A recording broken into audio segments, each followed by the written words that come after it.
Are you sick and tired of the partisan vitriol that is gripping our nation? Are you feeling stuck and fed up and wondering, is there anything you can do about it? If so, stick around as I share with you some practical steps that you can take to beat back polarization in our country.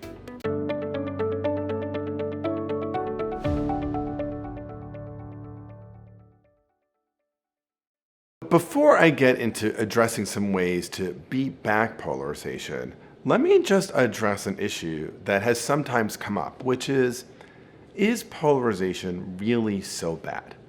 And I want to be clear and make a distinction here between having people with strong disagreements engaging around differences and fighting for their vision of what would be best for our country and polarization. So the first is really important. In a country as big and diverse as ours, we need to, and in fact ought to have people who have strongly held and different views about what are the best policy approaches to address everything from national defense to racial antagonism to the economy to climate and immigration.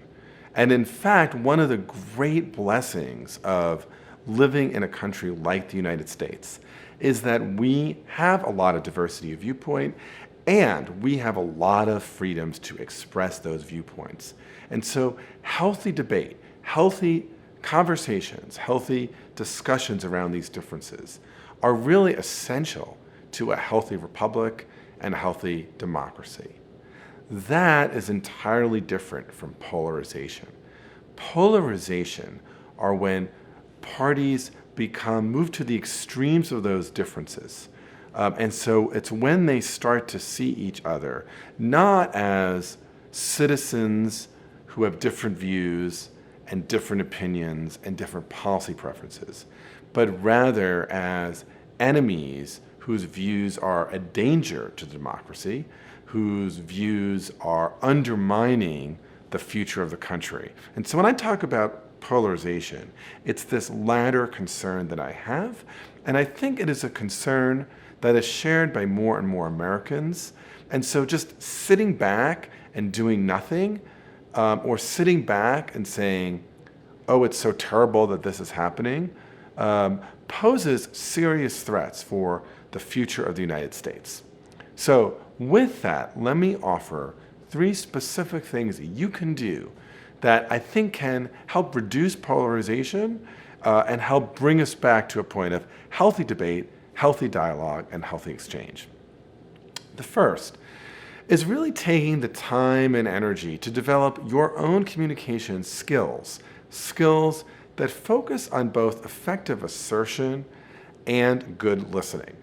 So I think one of the reasons why polarization has grown in our country is that often in the face of conflict, people feel like they have 2 choices. They either take to the ramparts and they fight, or they're extremely conflict averse and they avoid and become quiet.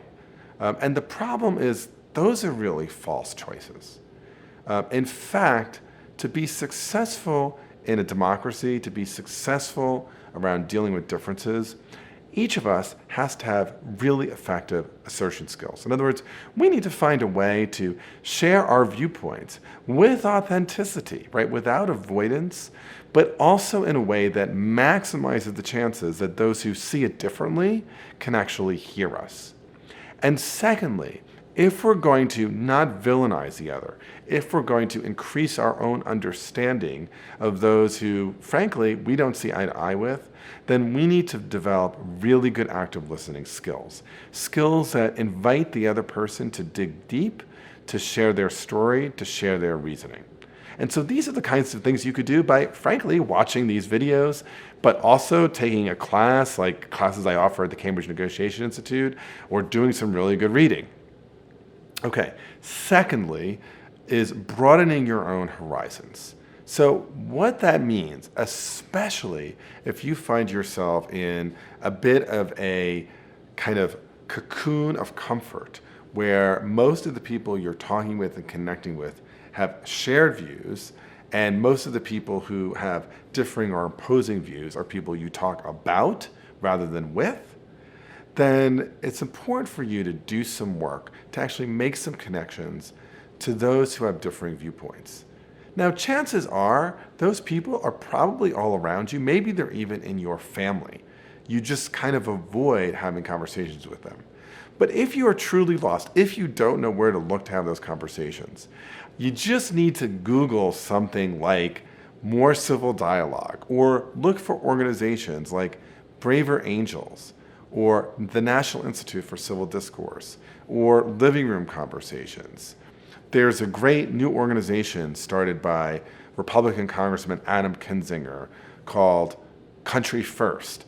And the whole point of that organization is to bring people together across political lines, people who care about the health of our democracy more than winning a particular point on a particular policy issue. In fact, they are people who believe that the health of our democracy depends on healthy exchange across political differences. Third, monitoring your own social media interaction and behavior. So the questions you might ask yourself here are, how much time do I spend on social media in a very protected and homogeneous environment?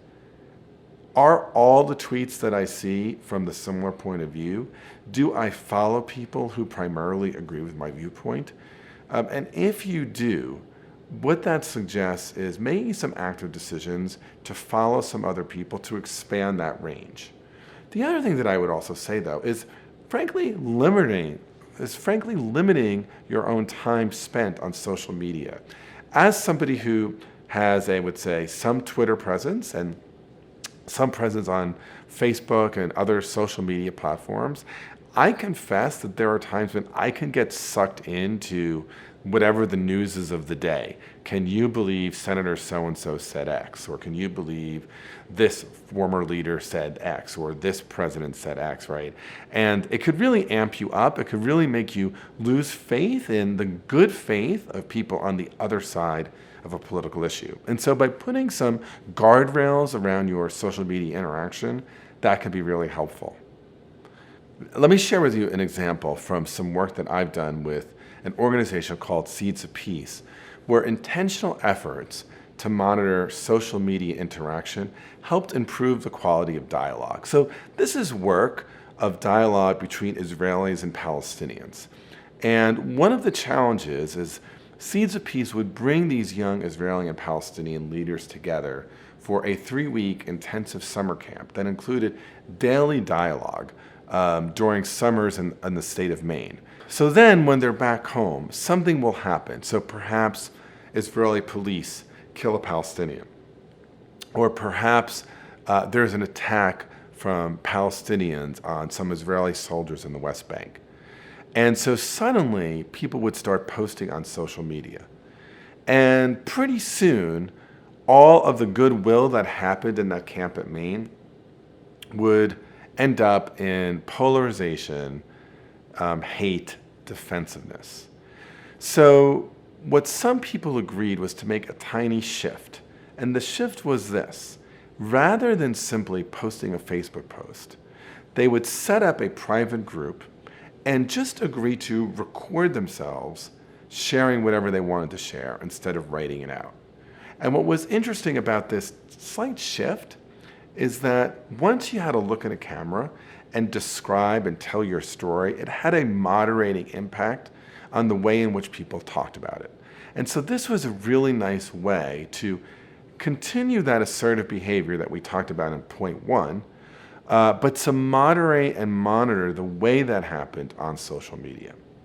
So if you want to make a difference in polarization, let me remind you of 3 things. First, work really hard to develop your own communication skills around effective assertion and good listening. Second, work hard to broaden your own horizons, making connections with people who see the world differently than you. And 3, monitor your own social media interactions and behaviors. Lastly, if you want to continue your learning, watch the next video, which is How Does Political Polarization Lead to Gridlock in Congress?